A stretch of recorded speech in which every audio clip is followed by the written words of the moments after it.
I grew up in a home of survivors of the Nazi Holocaust.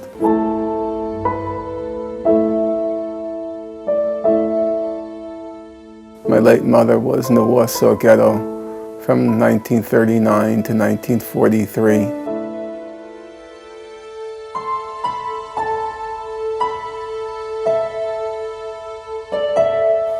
My mother was then deported to Majdanek concentration camp, and after that to 2 slave labor camps.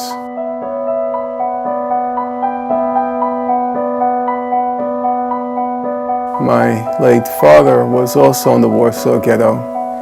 He was then in Auschwitz concentration camp. He was in the Auschwitz Death March. By the end of the war, all of my parents' relatives on both sides, they had been exterminated. My parents met in the displaced people camp in Linz, Austria, and around 1947 they came to the United States.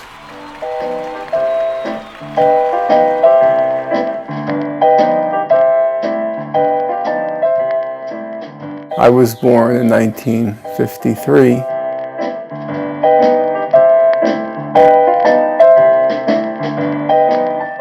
I was involved in all sorts of political things.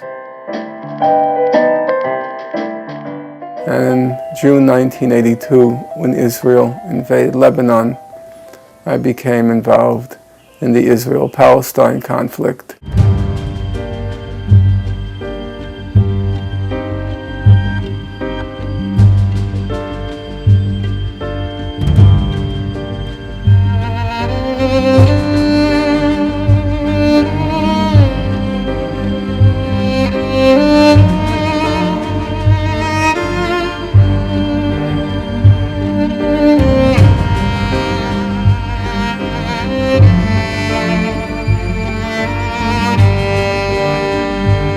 I respect anybody who resists foreign occupiers and tries to free their country.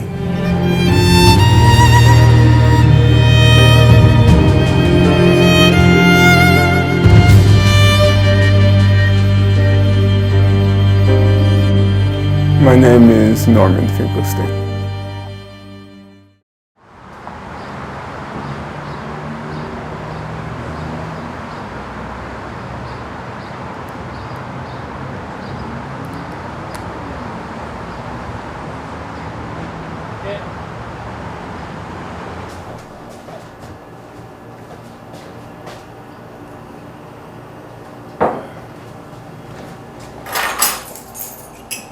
I first went to the occupied Palestinian territories in August 1988.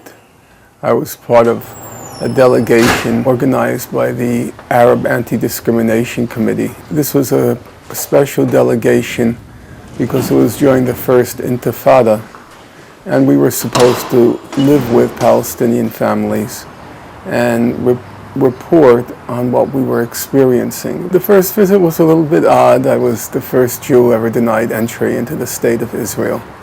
They barred me for reasons which actually still remain a mystery. But I did eventually return, and I met some contrasting families. The Beit Sahur, by Palestinian standards, is a middle-class Christian town. And Musa Abu Heshesh, his family, was from Fawar camp, which is a refugee camp, and very poor and Muslim. And so it enabled me to see different sides of Palestinian society. I would shuttle from one family to the other and back and forth. And I started to go back every year. And in the course of the first 20 years, I had been there about 15 times. Every summer I went and watched the situation unfold.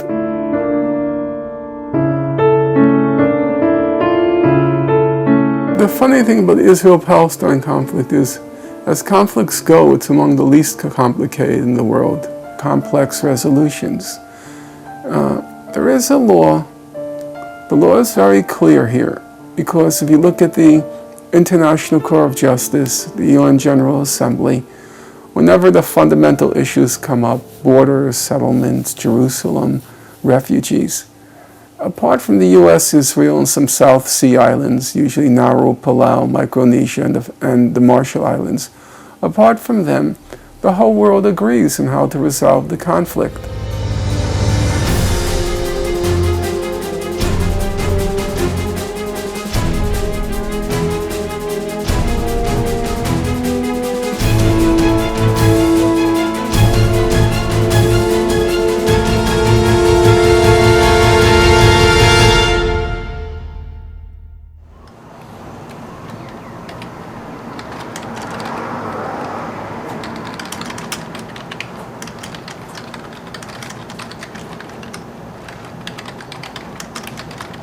Everybody agrees the Israeli blockade of Gaza is illegal under international law.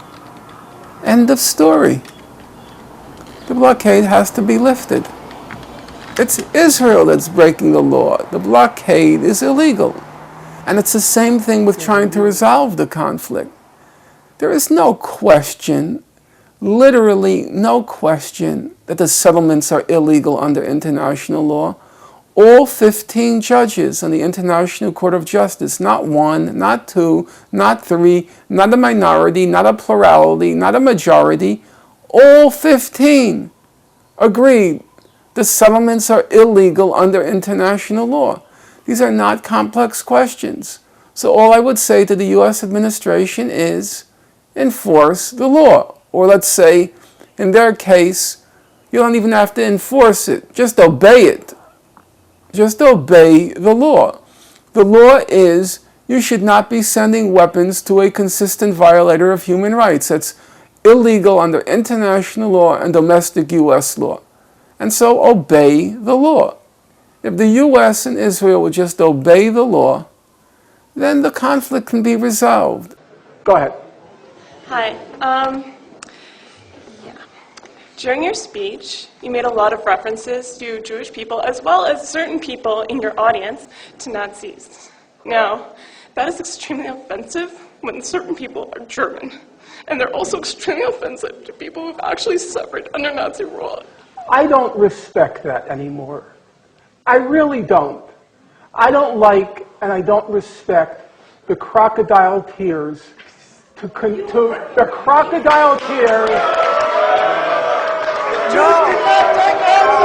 My late father was in Auschwitz concentration camp.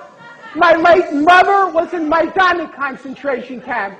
Every single member of my family on both sides was exterminated. Both of my parents were in the Warsaw Ghetto Uprising. And it's precisely and exactly because of the lessons my parents taught me and my two siblings that I will not be silent when Israel commits its crimes against the Palestinians. And I consider nothing more despicable than to use their suffering and their martyrdom to try to justify the torture, the brutalization, the demolition of homes that Israel daily commits against the Palestinians. So I refuse any longer to be intimidated or browbeaten by the tears. If you had any heart in you, you would be crying for the Palestinians, not for what's inside. Basically, Israel has, since right after World War II, in the course of its creation, it was exploiting the Nazi Holocaust for political gain. After the June 1967 war, Israel acquired a huge importance for American Jews for reasons which are too complex to go into now. And then the Holocaust became a weapon used by American Jews to protect Israel or immunize Israel from criticism. But it was in an altogether different magnitude because American Jewry was very powerful and very wealthy, occupied key places in publishing, Hollywood, the media. And so when they threw their weight behind the Holocaust, then it became a huge industry. and a formidable weapon in Israel's arsenal to deflect criticism of it.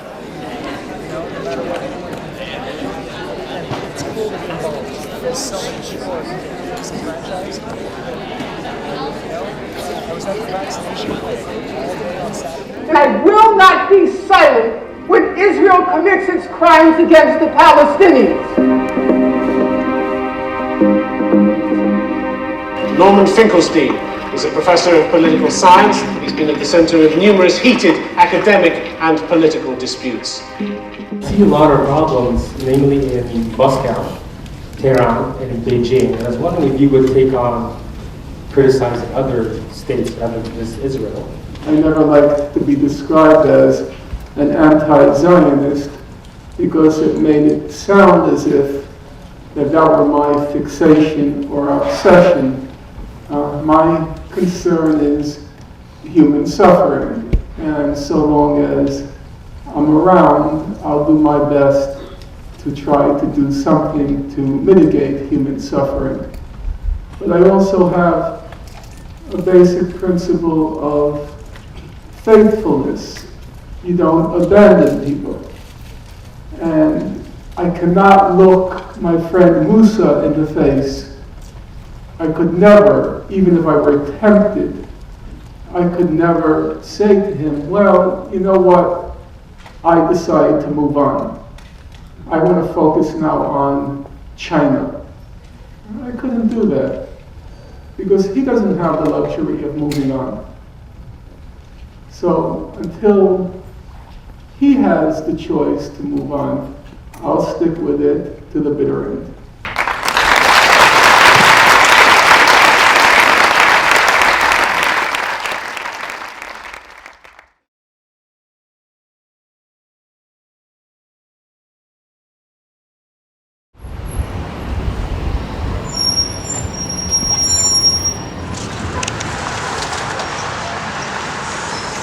This is my eldest brother, Henry, who was born right after the war, not in the United States. He was born in Linz, Austria. At the time when my parents were in the DP camp, there was very heavy pressure for the men, especially of my father's age, to go to Palestine because they needed people to fight.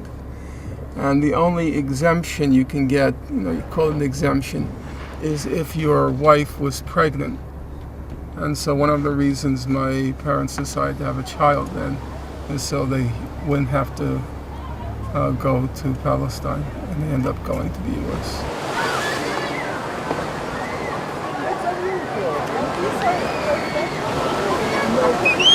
Some of the best times that we had with our family was coming to the beach.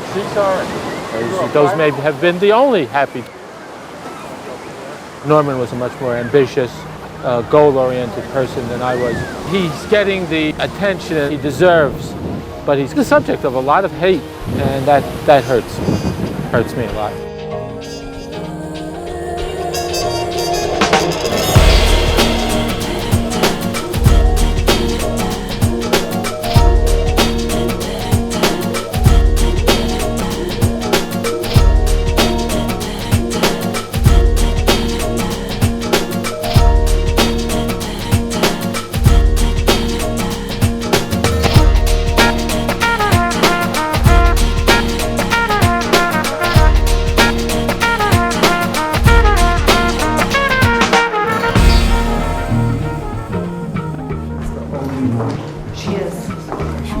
Between you and me, she's fantastic. She had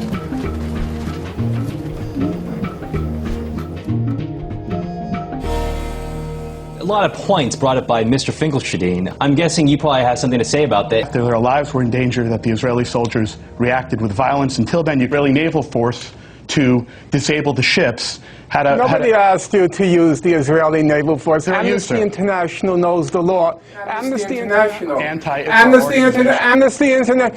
Oh, sir, I know everybody in the world is anti-Israel It turns except out- Benjamin Netanyahu. No, Doctor, and you you're expect entitled me, to your you own expect the opinion. listeners. You're entitled to your own opinion, but you're sir, not I'm entitled to your repeating own the facts. facts. Didn't Israel say during the Gaza massacre that it wasn't using white phosphorus, or have you forgotten? I don't really get all that much hostile or vicious email, except when the conflict is in the news, and I have publicly made statements which seem to antagonize Israel's supporters. So today, I opened up just this moment, literally this second, I open the email, and it starts with, "Dear Mr. Finkelstein, you are truly amazing. You are an honest and righteous man of wisdom and courage." And it goes on in that vein.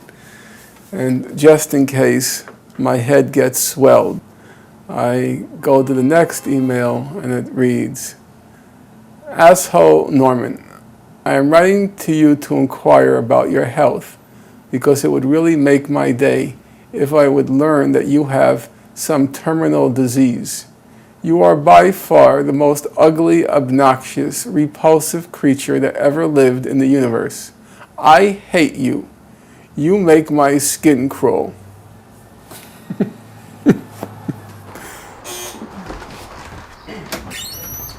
Hey Norman, how are you? Nice Good. to see you. Thank you Good to see you. I brought some Libyan food. I hope you will like it. It's heavy.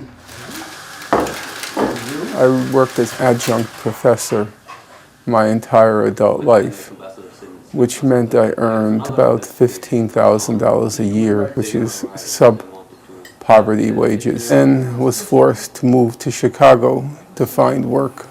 And that was my first tenure job. But then a crusade was embarked upon to deny me tenure. And in the end, I lost my job in Chicago. You could say I'm now permanently unemployed.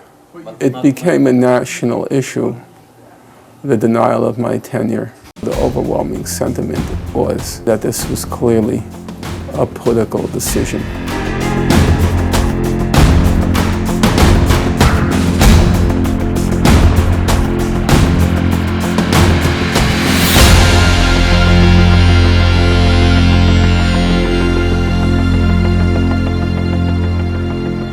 I have no regrets or hesitation. I wouldn't retreat 1,000th part of 1 inch. If you think I'm going to now, just to protect my person or name, I'm going to now reverse myself and say, oh, it's okay if Israel occupies a country. No, it's not going to happen. That's not me.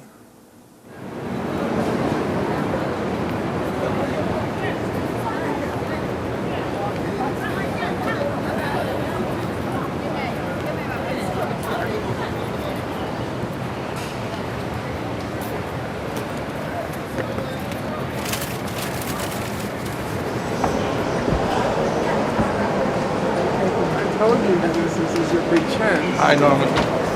I'm meeting with Yunus Abu Ayyub, and right now he's on one of the committees of experts, this one devoted to the conflict in the Sudan. Among people that I highly respect is Professor Finkelstein. His books, his work is a serious scholarship. And on a personal level, he's someone who really believes in just causes. When the Gaza massacre was unfolding, I was speaking a lot in the US and Canada, and somebody gave me the button, "I love Gaza." And I felt very strongly about it, and I said, I'm going to wear the button. I don't care what happens, I'm wearing this button. And I put it on, actually I put it in my backpack, on the back of my backpack. And I went on, the first thing was I was going from the place where I spoke to the airport, and I was waiting online to load onto the plane. And somebody tapped me on the back. I turned around, he whispered, "I like your button." So I thought to myself, oh, the times are changing. You know, the Bob Dylan song, "The Times Are A-Changing."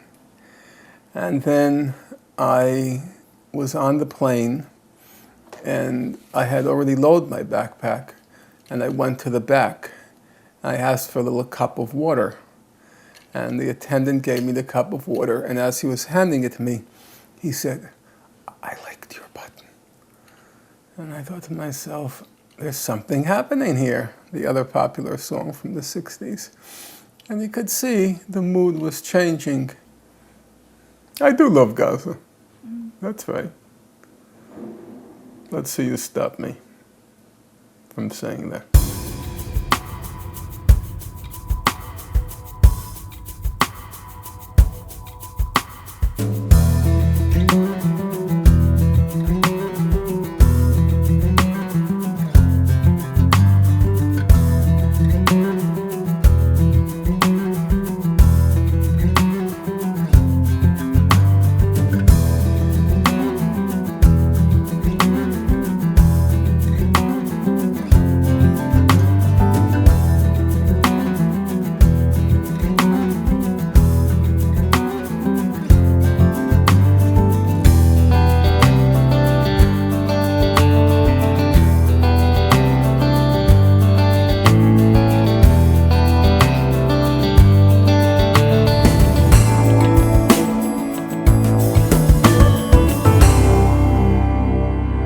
The Dahya doctrine, as they put it, is to use massive force against civilian infrastructure and civilian population. So the civilian population. The first testing ground of the Dahya doctrine was Gaza. And now Israel's saying it's going to use the Dahya doctrine in Lebanon. So now Israeli papers are saying that Hezbollah is moving its command and control centers and its weapons to villages in the south. So why is Israel saying that? It's obvious. Why do you think they're saying that? Excuse me? Exactly. Well, the Summer University of Palestine is an initiative of Viva Palestina. The plan is to bring international activists on the subject of Palestine to the Arab world, to interact with people from the Arab countries and to intensify their knowledge of Palestine, but also to work on joint ways that they can help with the international solidarity movement. For example, we have theory in the form of Professor Finkelstein, for example, theorizing the conflict, and Dr. Ghada Karmi, the Palestinian academic. But we also have practical discussions, and it's been a huge success. We have people from literally all over the world, from Australia and Malaysia to India and Pakistan, from North America to Europe, all parts of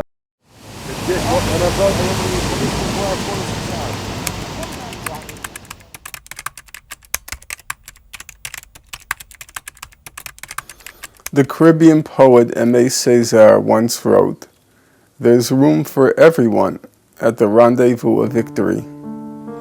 Late in life, when his political horizons broadened, Edward Said often quoted this line, "We should make it our credo as well. We want to nurture a movement, not hatch a cult. The victory to which we aspire is inclusive, not exclusive. It is not at anyone's expense. It is to be victorious without vanquishing. No one is a loser, and we are all gainers if together we stand by truth and justice."